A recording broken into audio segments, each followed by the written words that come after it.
Folks, the story of America is a story of progress and resilience, of always moving forward, of never, ever giving up. It's a story unique among all nations. We're the only country that has emerged from every crisis we've ever entered stronger than we got into it.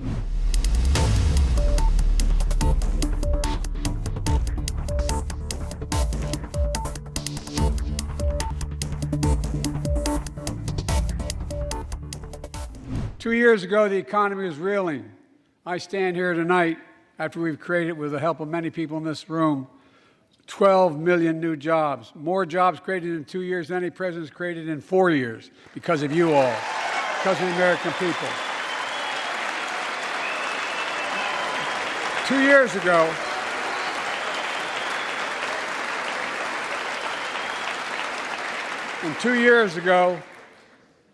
COVID had shut down, our businesses were closed, our schools were robbed of so much, and today, COVID no longer controls our lives.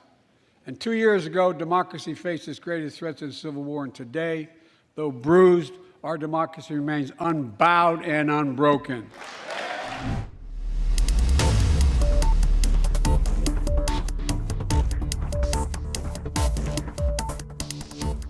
We're writing the next chapter in the great American story, a story of progress and resilience.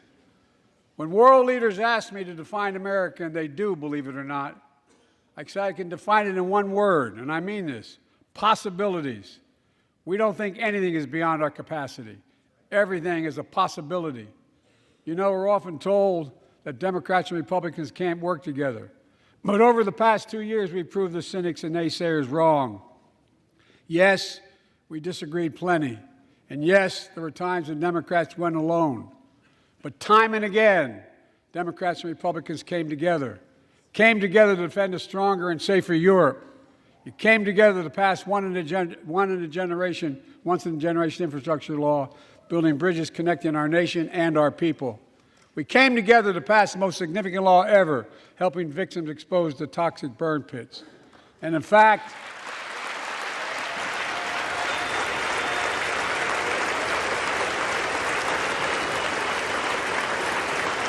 it was important.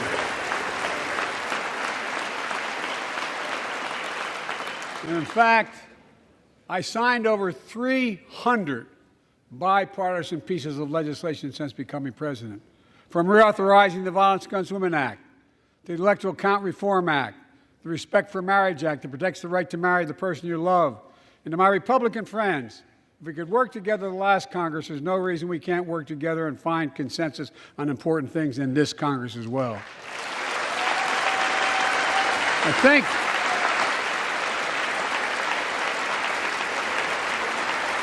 folks, you all are as formed as I am, but I think the people sent us a clear message.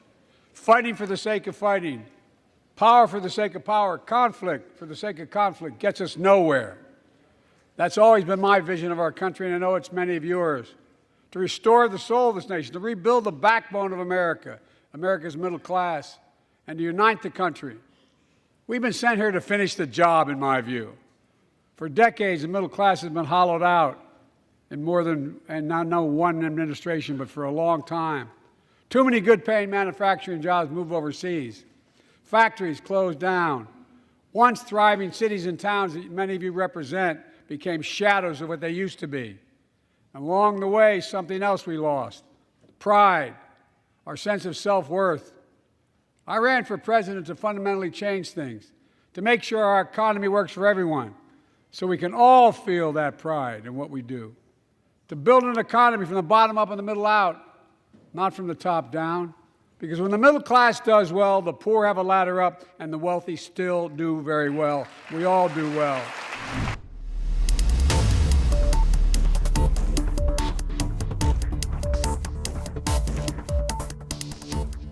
We're making sure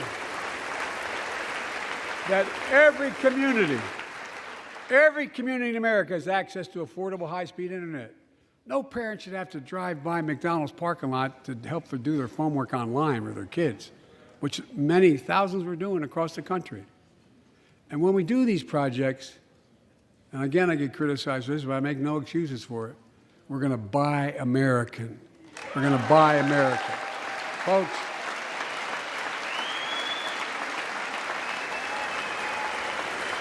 and it's totally consistent with international trade rules. Buy America has been the law since 1933, but for too long, past administrations, Democrat and Republican, have fought to get around it. Not anymore. Tonight, I'm announcing new standards that require all construction materials used in federal infrastructure projects to be made in America.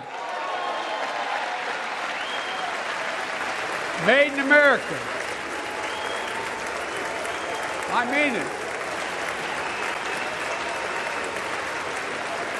Lumber, glass, drywall, fiber optic cable. And on my watch, American roads, bridges, and American highways are going to be made with American products as well. Folks, my economic plan is about investing in places and people that have been forgotten. So many of you listening to me tonight, I know you feel it. So many of you felt like you've just simply been forgotten. Amid the economic upheaval of the past 4 decades, too many people have been left behind and treated like they're invisible. Maybe that's you watching from home. Remember the jobs that went away. You remember them, don't you? The folks at home remember them. You wonder whether the path even exists anymore for your children to get ahead without having to move away. Well, that's why I get that. That's why we're building an economy where no one's left behind. Jobs are coming back. Pride is coming back because choices we made in the last several years. You know, this is, in my view, a blue-collar blueprint to rebuild America and make a real difference in your lives at home.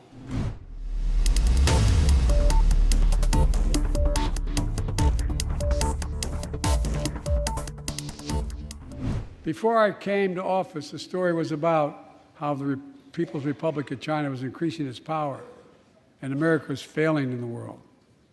Not anymore. We made clear, and I made clear in my personal conversations, which have been many, with President Xi, that we seek competition, not conflict.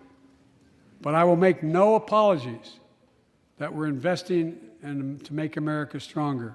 Investing in American innovation and industries that will define the future that China intends to be dominated. Investing in our alliances and working with our allies to protect advanced technologies so they will not be used against us. Modernizing our military to safeguard stability and deter aggression. Today, we're in the strongest position in decades to compete with China or anyone else in the world. Anyone else in the world. And I'm committed.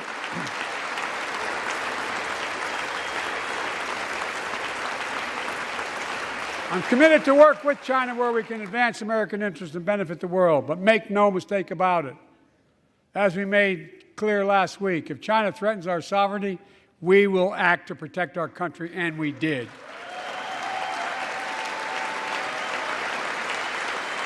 Look, let's be clear. Winning the competition should unite all of us. We face serious challenges across the world.